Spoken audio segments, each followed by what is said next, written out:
Assalamualaikum warahmatullahi wabarakatuh. Perkenalkan, nama saya Nadira Sapitri dari lokal 2A PGMI STIQ Raha Amuntai. Baiklah, di sini saya akan menjelaskan bagaimana cara menganalisis materi bahasa Indonesia SD atau MI buku tematik. Untuk pemilihan materi yang akan kita bahas, pertama-tama kita akan memilih kelas. Untuk kelas itu dibagi menjadi dua pembagian, yaitu kelas tinggi dan kelas rendah. Di sini saya akan mengambil untuk kelas rendah, yaitu kelas 1. Pada satu buku itu terdapat satu tema. Satu tema itu terbagi menjadi beberapa subtema. Jadi saya mengambil tema diriku, subtema aku dan temanku. Dan yang terakhir itu kita akan memilih untuk pembelajaran. Pembelajaran itu pada satu subtema terbagi menjadi beberapa pembelajaran 1 sampai 4. Di sini saya mengambil pembelajaran ketiga. Saja pada pembagian menganalisis itu terbagi menjadi beberapa, yaitu yang pertama adalah pendahuluan, yang kedua deskripsi dan kolerasi, yang ketiga analisis materi yang akan kita bahas, yang keempat kesimpulan, dan yang terakhir adalah daftar pustaka. Langsung saja kita memasuki pendahuluan. Pada pendahuluan ini yang pertama kita akan membahas tentang kompetensi inti, kompetensi dasar, dan tujuan. Untuk kompetensi inti, kompetensi dasar, dan tujuan ini bisa diambil pada buku yang kita pilih. Selanjutnya yaitu adalah penjelasan materi bahasa Indonesia SD atau MI. Di sini kita bisa menjelaskan apa itu pengertian bahasa Indonesia, dan bisa juga kita menjelaskan apa itu pengertian bahasa Indonesia SD atau MI, dan boleh ditambahkan tetapi harus berkaitan dengan bahasa Indonesia SD atau MI.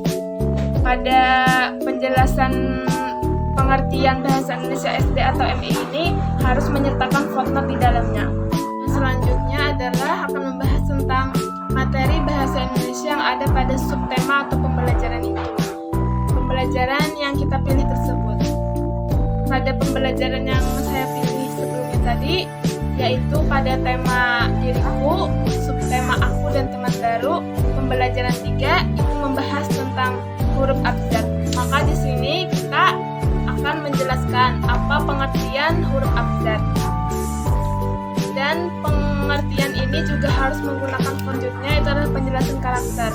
Kita akan menjelaskan apa saja karakter yang kita ambil pada kolerasi yang kita bahas di dalam analisis tersebut.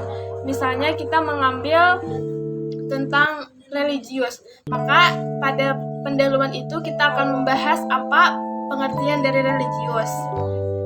Selanjutnya yaitu adalah alasan memilih pendidikan karakter itu atau urgensi dari penelitian itu.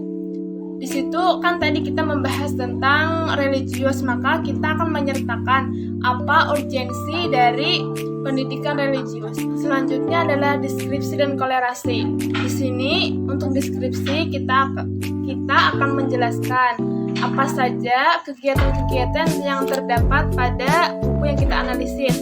Misalnya terdapat ayo membaca, ayo menyanyi, maka di situ akan dijelaskan bagaimana rangkaian kegiatannya. Yang selanjutnya yaitu analisis materi bahasa Indonesia. Analisis ini maksudnya adalah pengembangan dari kolerasi di atas tadi.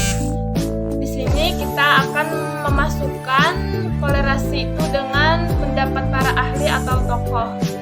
Selanjutnya adalah kesimpulan. Kesimpulan ini maksudnya adalah pernyataan secara singkat, padat, dan jelas dari analisis yang telah kita bahas tadi. Dan yang terakhir itu adalah daftar pustaka. Daftar pustaka yaitu adalah referensi atau bahan yang telah kita dapatkan dari mana kita mendapatkan pengertian-pengertian yang telah kita bahas tadi. Maka di situ kita harus menulisnya pada daftar pustaka.